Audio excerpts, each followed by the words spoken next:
ایک انہوں نے کویسچن کیا تھا کہ دف پر میلاد پڑھنے کی کیا شرعی حیثیت ہے؟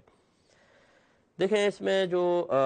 محقق علماء ہیں اور محتاط علماء ہیں وہ تو منع کرتے ہیں، اور منع اس لیے کرتے ہیں کہ دف کا اگرچہ جواز زمانے رسول میں بعض مقامات پر دیکھا گیا ہے، اس کا جواز کی دلائل موجود ہے، لیکن لوگوں کو اگر اس قسم کی چیزوں کی اجازت دی جاتی ہے تو لوگ پھر ایک چیز پر رکتے نہیں ہیں، وہ اور بہت ساری ممنوعہ چیزوں کی طرف بڑھ جاتے ہیں، اور ہر ایک کے جواب میں اجازت وہی دکھاتے ہیں جو پہلے عمل کی تھی، علماء نے اجازت دی ہے، اور پھر آگے بڑھتے چلے جاتے ہیں اور خرابیاں پیدا ہوتی ہیں۔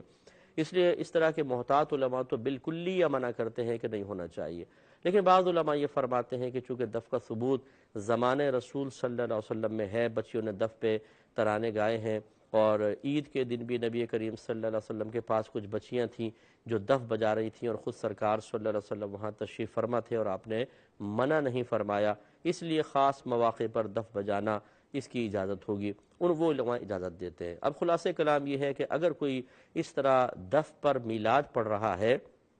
اور اس نے کسی مستند مفتی صاحب سے باقاعدہ اجازت لے لی ہے تو پھر وہ تو قابل گرفت نہیں ہے، پھر اس پہ طعنا تشنیع کرنا صحیح نہیں، آپ کو نہیں سننی تو آپ اٹھ کر چلے جائیے وہاں سے۔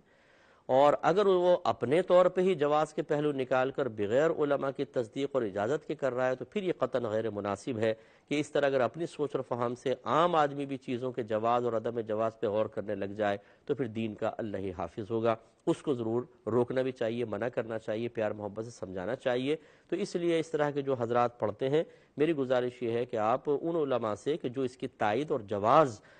کا پہلو اپنے ذہن میں رکھتے ہیں ان سے باقاعدہ ایک تحریر لے لیں، وہ جائز کہیں تو پھر آپ اس کو کریں تو بلا جھجک آپ کر سکتے ہیں، اور کسی کو اعتراض بھی نہیں ہوگا، شرعاً بھی وہ کرنا آپ کے لیے طیب اور حلال ہو جائے گا۔ ایک